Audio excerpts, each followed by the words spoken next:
Trump campaign is now reaching voters online. You are seeing the President of the United States. Look at the lines.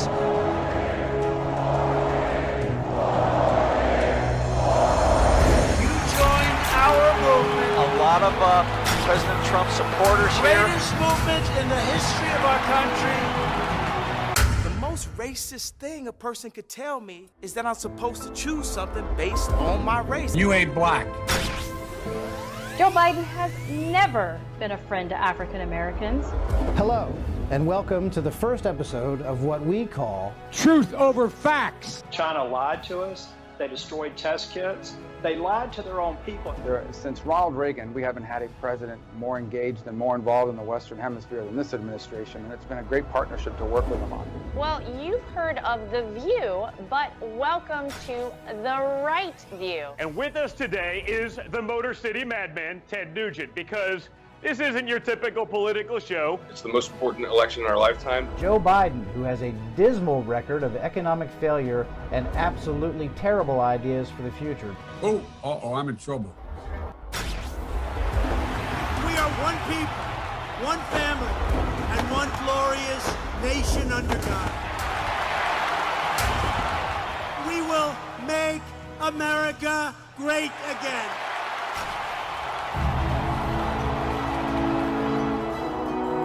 Welcome to Team Trump Online.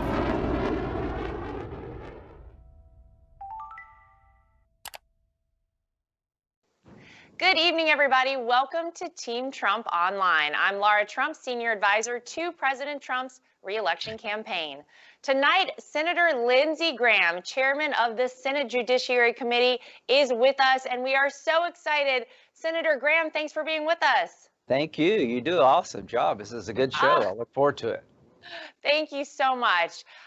In recent weeks, we've learned some really interesting information. We learned that the Obama-Biden administration weaponized the intelligence community to take down the incoming Trump administration. They named specific individuals, targeted incoming National Security Advisor Michael Flynn, and FBI agents even discussed the potential to force General Flynn to lie during interrogation. This is an unprecedented and corrupt abuse of power any way you look at it. And the Obama-Biden administration has been caught red-handed. Right. Senator Graham, you've been working really hard from the very beginning of the Trump administration to get to the bottom of this unprecedented abuse of power.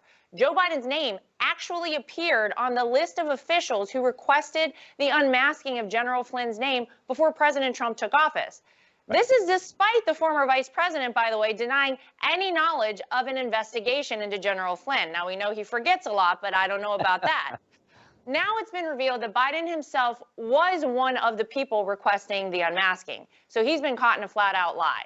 Right. You recently sent a letter to the acting director of National Intelligence, Rick Grinnell, to provide a list of names of officials who requested the unmasking of any other members of President Trump's campaign or transition staff. So let's dive into this subject, which I think is probably new to a lot of Americans. Right. Can you tell people what exactly is unmasking, and tell us more about how important and even dangerous the acts against General Flynn and President Trump's administration were? Well, so there's a lot to unpack there. So what is unmasking?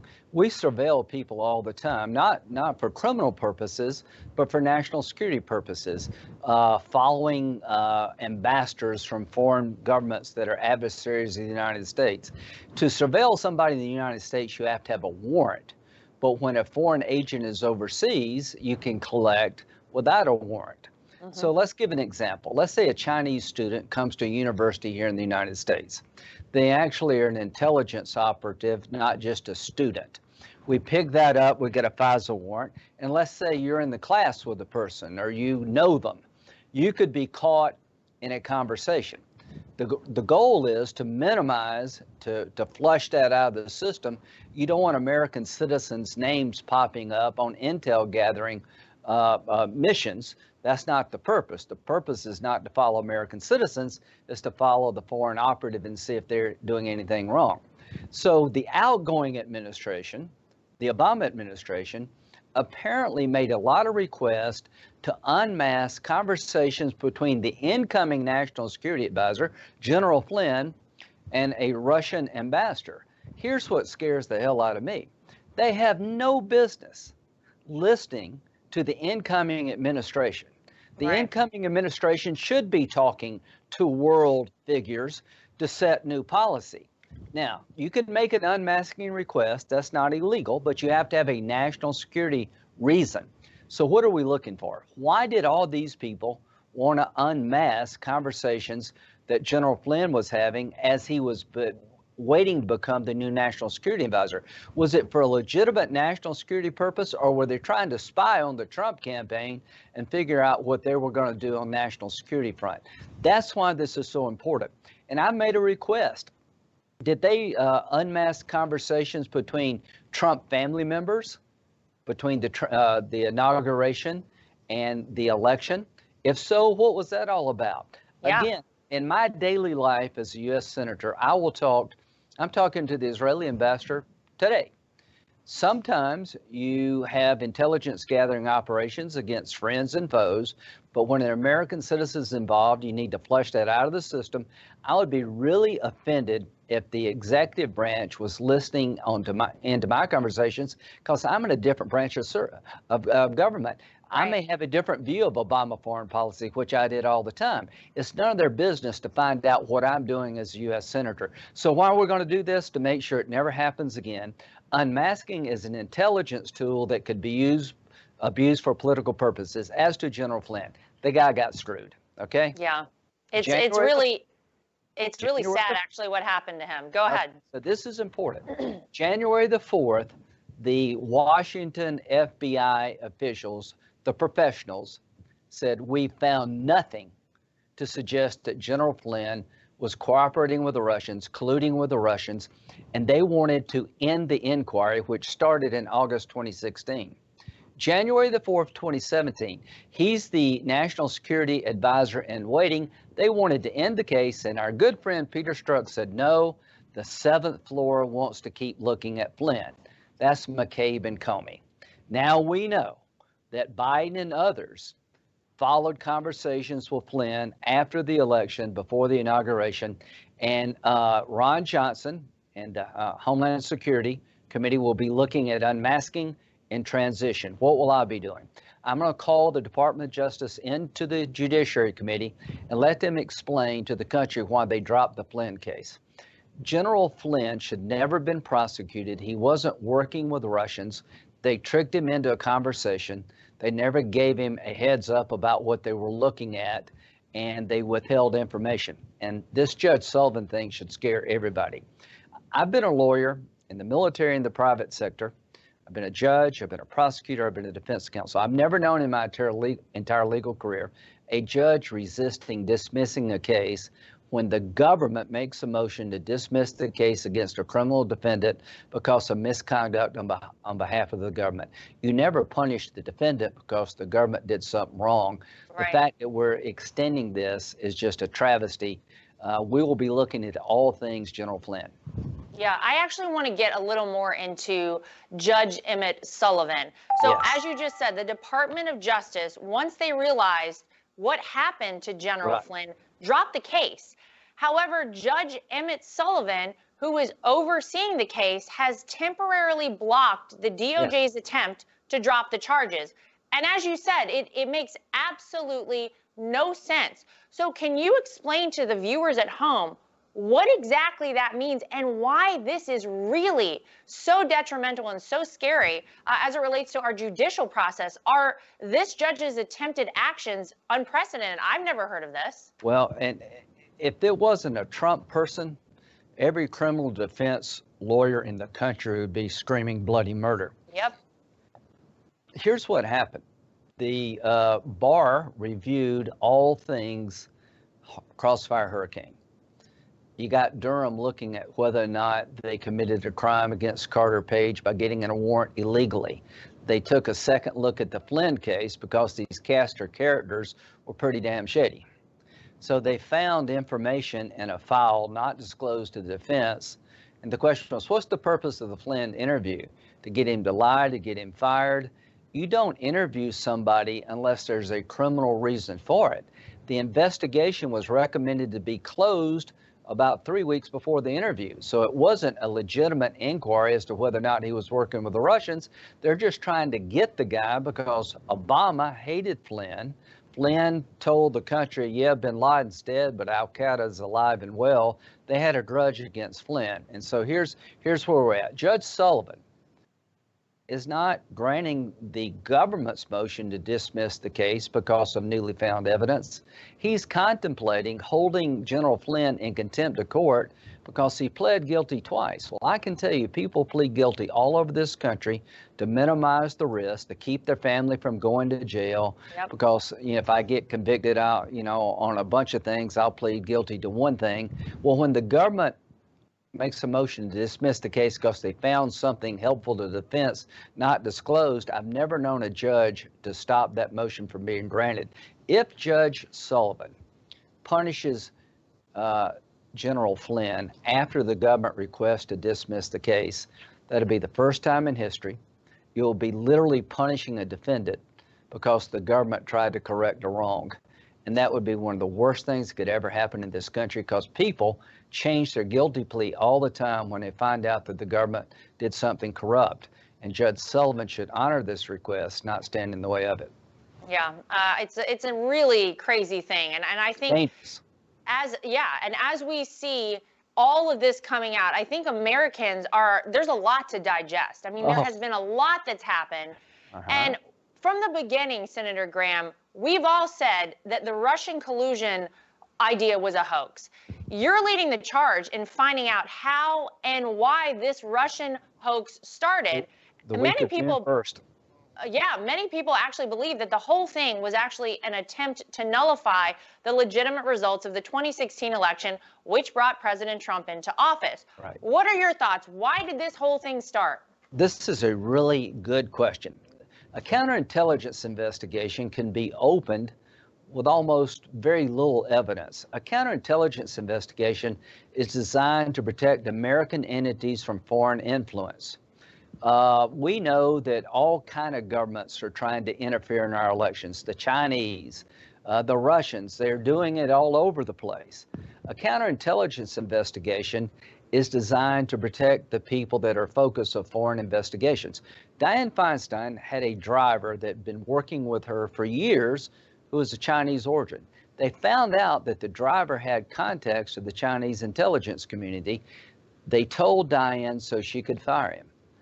They opened up counterintelligence investigations on General Flynn, Carter Page, Papadopoulos, and Manafort. They never once told President Trump, we have concerns that some of your people may have Russian ties. Why did they tell Feinstein and not Trump? And we know they briefed Clinton about concerns they had with her campaign. Here's what we know. Papadopoulos is no more a Russian agent than I am a Chinese astronaut. They never got a warrant on him, but they were wiretapping when he was overseas, and he said on tape, I don't know no Russians, I haven't been working with any Russians. If I worked with the Russians, that would be treason. He was convicted of a process crime unrelated to working with the Russians. Carter Page, you talk about a guy got screwed. Yep. Carter Page was a low-level advisor of the Trump campaign, met the president one time. They got a FISA warrant against Carter Page, and the key document was the dossier, the Russian dossier. This dossier is a bunch of garbage. It has a lot of very embarrassing vignettes against President Trump. It accuses him of going to Russia and doing a bunch of crazy stuff. That dossier was prepared by Christopher Steele, who was on the payroll of the Democratic Party.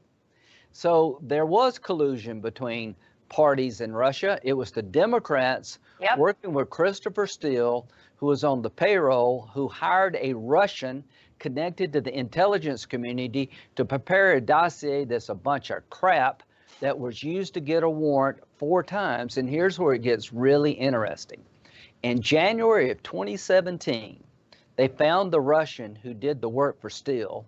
They interviewed him for 3 straight days, and he said everything in there is bar talk and hearsay. I can't stand behind it. Horowitz, the Inspector General, found 17 violations of the FISA warrant application process.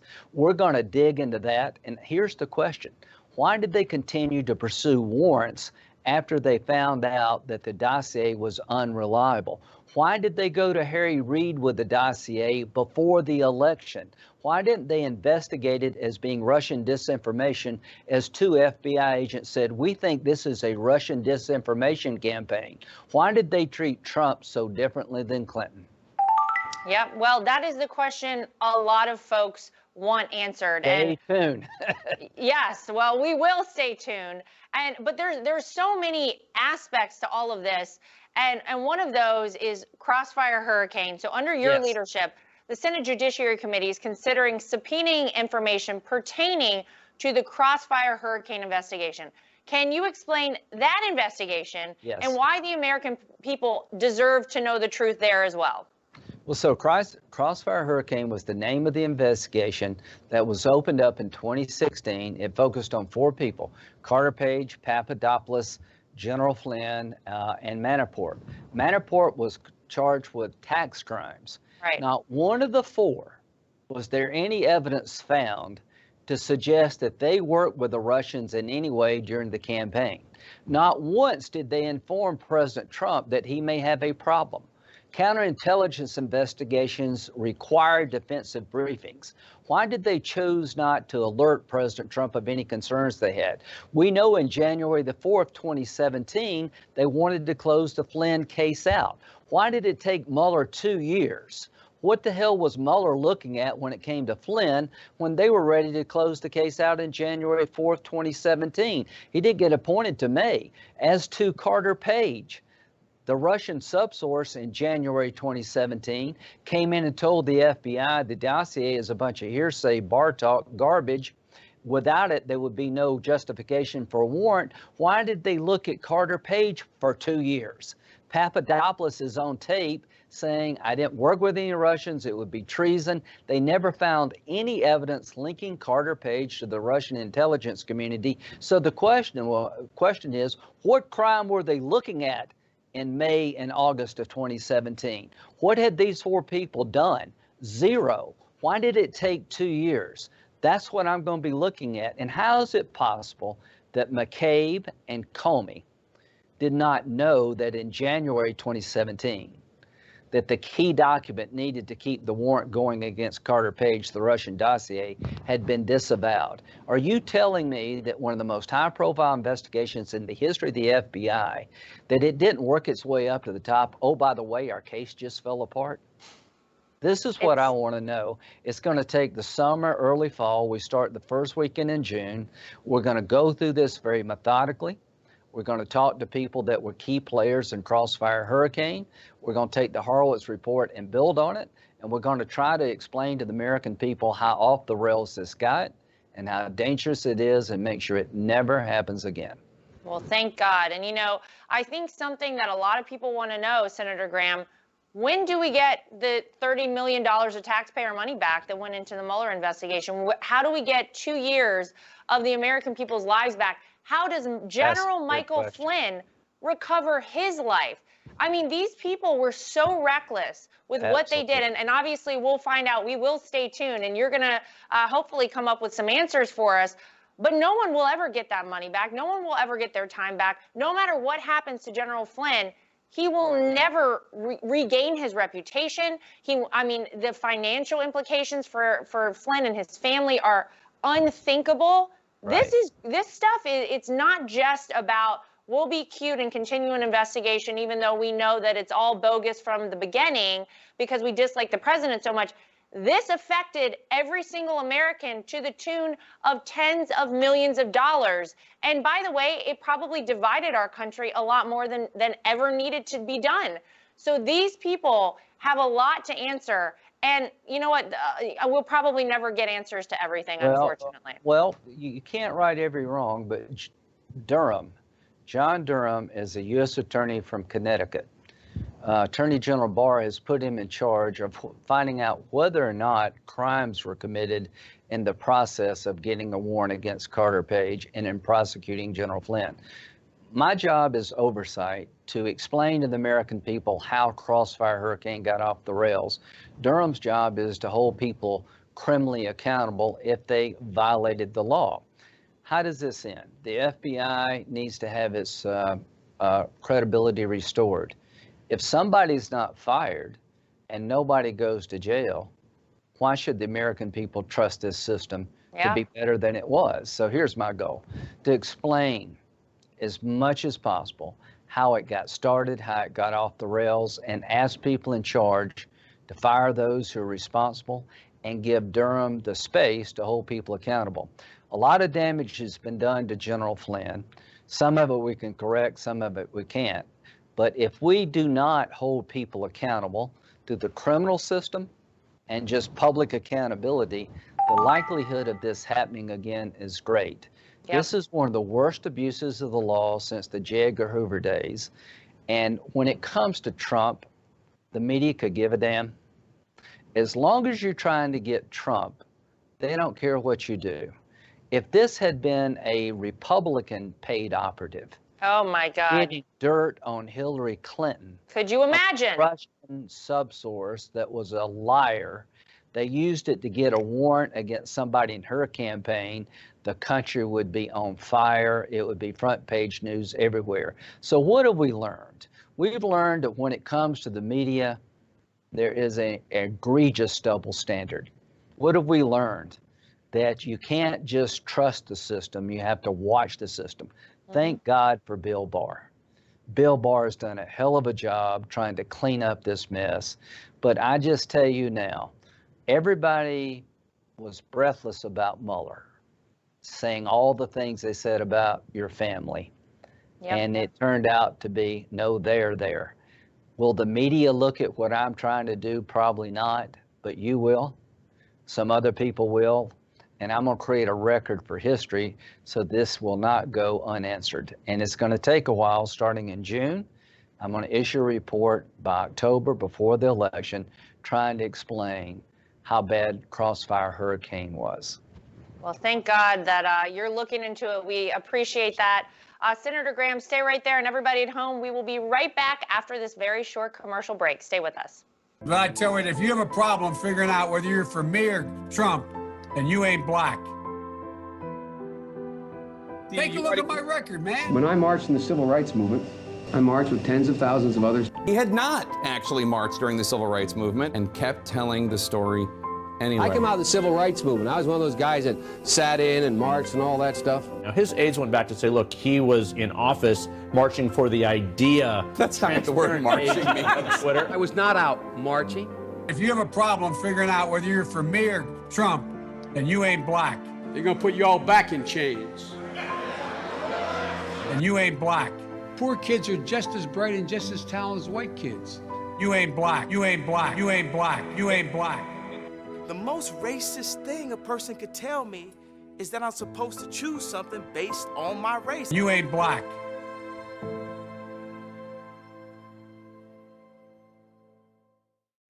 Hey, Lara Trump here. The fake news media has spent years trying to stop President Trump with their lies and their witch hunts. But still, our movement is stronger than ever. We can't let the fake news media drown out our positive message about all of our incredible accomplishments. Make sure you're getting your news directly from the source by subscribing to the official Donald J. Trump podcast today. Subscribe on iTunes, Spotify, or Google Play.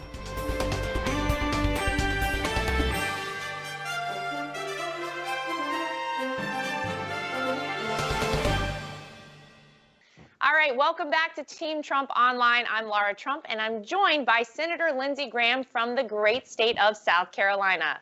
We just heard, you got that right, we just heard what's happening with General Flynn's case and why it's so important for all of us to understand this case. Senator Graham, let's talk about what you and President Trump have accomplished regarding America's foreign policy. In January, President Trump made the critical decision to shut down travel from China to the United States. Now, this was a decision that saved thousands of American lives, maybe tens of thousands of American lives, as the coronavirus spread from China throughout the world. Joe Biden, big shocker here, repeatedly called President Trump's travel restriction hysterical xenophobia and fear-mongering. We know Biden has a long history of defending China. Why does Joe Biden always choose China's well-being over the United States? Shouldn't this be a concern for voters? I think it should be a great concern, and if you did the opposite of Joe Biden on foreign policy, you would be in the Hall of Fame. I like Joe. I've known him for a long time, but he's been wrong about everything. It was Joe Biden who said it would be a good idea to do a deal with the Ayatollah, the Iranian Ayatollah. Let's give him $150 billion in sanctions relief. I'm sure he will build roads and bridges and be a good member of the family of nations. The Iran nuclear deal is a threat to Israel. They took the money and they dismembered the Mideast. This is one of the Joe Biden, John Kerry ideas. The Iran nuclear deal was withdrawn by President Trump, thank God. Yep. They took the money, dismembered the Mideast, and still have the capability to make a bomb. It was Joe Biden's idea to get out of Iraq when the general said, no, we need some troops here to keep it from going bad. It was Joe Biden who pushed Obama to pull out of Iraq. It was Joe Biden who sent troops into Afghanistan and gave the day you were going to withdraw. If it weren't for Joe Biden and Barack Obama, there would never been an ISIS. So let's look at Donald Trump. Donald Trump rebuilt a military that had been broken. We were short of ammunition, morale was low. They had their hands behind their back when it came to fighting ISIS and the Taliban in Syria, Afghanistan, and Iraq. President Trump comes in, he increases military spending like Ronald Reagan. He replenished all the weapon systems that had been depleted. The planes were being flown, the wings were falling off, people were going back and forth, back and forth. He increased the size of the military, he rejuvenated the military. He told the guys to go kill these bastards. They killed these bastards. The caliphate's dead. We got out of the deal with Iran, thank God. We've recognized Jerusalem as the capital of Israel. We've never been a better friend to Israel than that of Donald Trump. Standing up to China, Trump said, stop travel to China. It saved millions of Americans from an infection.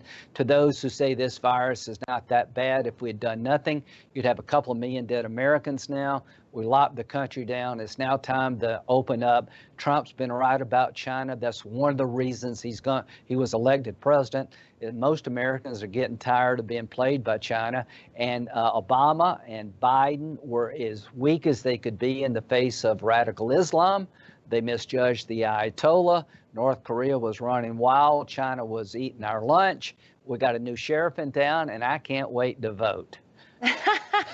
I love it. We need you at every polling location. I can't wait to doing vote. that spiel. That's fantastic. Well, we know that the Obama-Biden administration's foreign policy truly weakened America's standing on the world stage, made our country less safe. And you even said this, but Obama's own defense secretary, Robert Gates, said that Joe Biden had been wrong on nearly every foreign policy issue over the last 40 years. Even Joe Biden said we should not have gone in and killed Osama bin Laden when they were planning that raid. Joe Biden was the one that said, don't do it. What does it say about Joe Biden and his ability to make the tough decisions? Does it give you nightmares, Senator Graham, to think about Joe Biden as being in charge of America on national security? I would love to go to dinner with Joe. He's a fine fellow, but as commander-in-chief, I think it would be very bad for the country in this regard. Joe did object to going after bin Laden, and give President Obama credit. That was a tough call. President Trump killed Soleimani, the head of the Revolutionary Guard in Iran. Joe Biden said that was a bad idea. When President Trump stopped travel into the United States from China, he called President Trump xenophobic. They all called ISIS the JV. They lavished praise on each other for the Iran nuclear agreement. All I can say is that Joe Biden's judgment when it comes to being commander-in-chief, let's don't go there. The nation.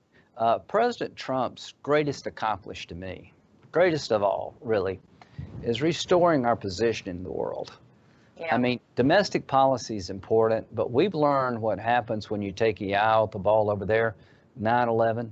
We saw how America was treated under the Obama years. Our friends couldn't trust us anymore. Our enemies walked all over us. This is Memorial Day. We've had thousands of people, about 6,000 plus, die in Iraq and Afghanistan. We lost 3,000 Americans almost in an instant on 9/11. So foreign policy is not talked about enough. but I can tell you the terrorists are out there trying to hurt us every day. If the Ayatollah had a nuclear weapon, I'm convinced he would use it against our friends in Israel and try to turn the world into his version of Islam. He's a religious Nazi. China has been eating our lunch. Thank God that President Trump has stood up to China, and we're putting tariffs when they cheat, and we're going to make them pay for the coronavirus. If China had told the world the truth, you wouldn't have so many dead Americans and so many people out of work. So I just admire President Trump's willingness to change things that need to be changed. And when it comes to standing behind those in uniform, he's in the class of Ronald Reagan. And this is a special day for America. This is a Memorial Day. This is time we pay tribute to those who didn't make it home.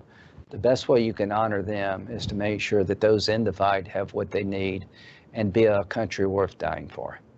Gosh, that is so well said, and you're exactly right. And our thoughts are with everyone out there, family members whose loved ones didn't come home, who fought and died for this country. It is the greatest sacrifice anyone could ever make, and thank God we have the great people in our military, the men and women that fight for this country every day, because that is why we're here. That is why we are the greatest country in the world, and we always will be.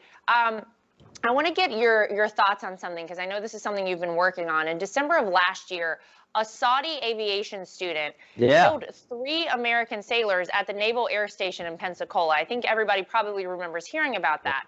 This past week, Attorney General Barr confirmed that Al-Qaeda and the killer had been in contact with each other. Now, this is a horrible story that I know you've been following closely. You tweeted that you have questions about this incident. You said, how did the vetting process fail? Why were so many apparent ties to Al-Qaeda missed?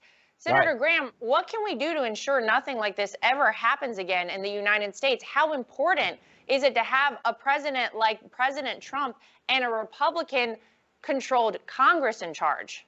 Well, President Trump clamped down on immigration coming in from hot spots. They accused him of being xenophobic, anti-Muslim. President Trump lives in the real world. Al-Qaeda is out there, right? General Flynn told the Obama administration, yes, we killed bin Laden, but the organization still is alive and well, and they fired Flynn for saying that. This is proof positive that the terrorists are still operating. They're trying to recruit people from all over the world. So let's make sure that when we get foreign pilots coming in from hot spots, that we need allies, but let's vet. Never take your foot off their throat. All of our troops forward deployed are a virtual wall. We got a wall we need to build on our southern border so people can't just walk into our country, including terrorists. You can't build a wall around the radical Islamic threat, but you can have our people working with friends over there to keep them from coming here. And this is a wake-up call. Al-Qaeda is still trying to penetrate America. The more intelligence we have, building up the military to give us the capability, increasing the ability of the CIA to find out what's going on. I think President Trump's biggest accomplishment is rebuilding a broken military and an intelligence community that was allowed to basically deteriorate. The Saudi case is an example of the war is not over. Yeah, well, it's not over. And look, we can't take anything for granted. And you never hear about ISIS anymore. You never hear so much about that. That's a lot thanks to President Trump and our great military. But we can never, as you said, we can never for a second take our foot off their throats, as you said. We have to always stay vigilant. We have to always be looking out. And the work you're doing with President Trump is so critical to ensuring that our country stays safe and secure. Is there one message you want to leave the American people with today? Yeah, you can do it without 100,000 troops. You don't need 100,000 troops. President Trump has brought a lot of our troops home, and I'm glad. We've got hundreds in Syria, not thousands, working with the Kurds, a good ally, to keep the oil out of the hands of the Iranians and ISIS. As long as we guard those oil fields, we'll get some of the money to pay for the cost. ISIS can never come back in Syria. We're down to less than like 8,000 troops. We had about 180,000 in Afghanistan. We can keep several thousand of them over there working with the Afghans to keep ISIS and Al-Qaeda from coming back. What President Trump has done is he's made NATO members give $400 billion of new money. He's asked our allies, why should we do this all by ourselves? That's right. So I like the idea that he's making people pay more, making people on the ground fight. In Syria, we lost 8 people. God bless those 8, but most of the fighting and dying was done by the Kurds, who helped destroy the caliphate. So they're good allies.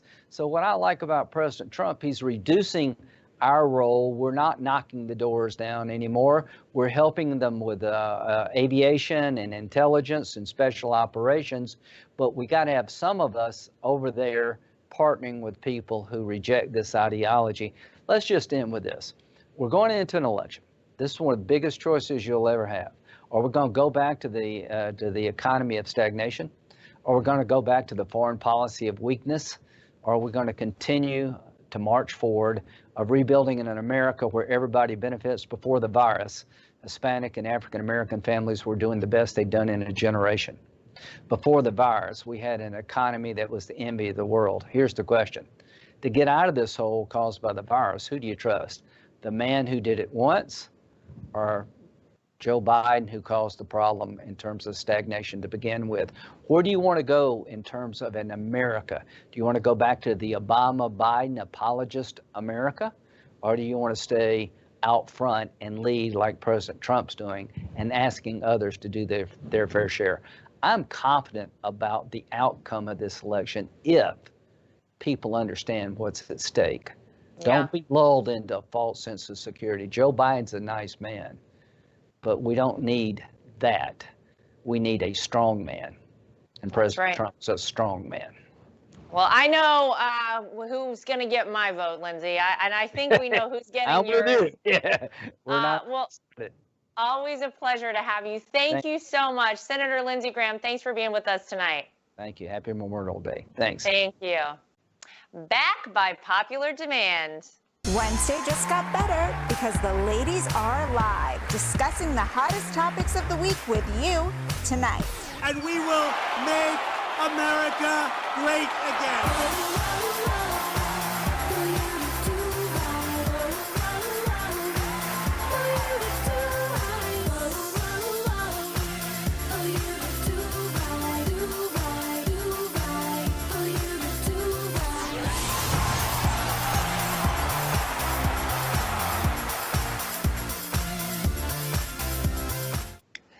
And thank you to everyone for tuning in tonight. We need as many patriots as possible to join our efforts to keep America great this November. Here's how you can get involved. As always, be sure to text Trump to 88022. You can download the Trump 2020 app from the App Store today. It's available for iPhone and Android. And this is where you can register for events, become a volunteer, and earn exclusive prizes. I'd like to thank our special guest, Senator Lindsey Graham, once again for joining us this evening. And thanks to you, our patriots at home, for being with us tonight. We'll see you next time.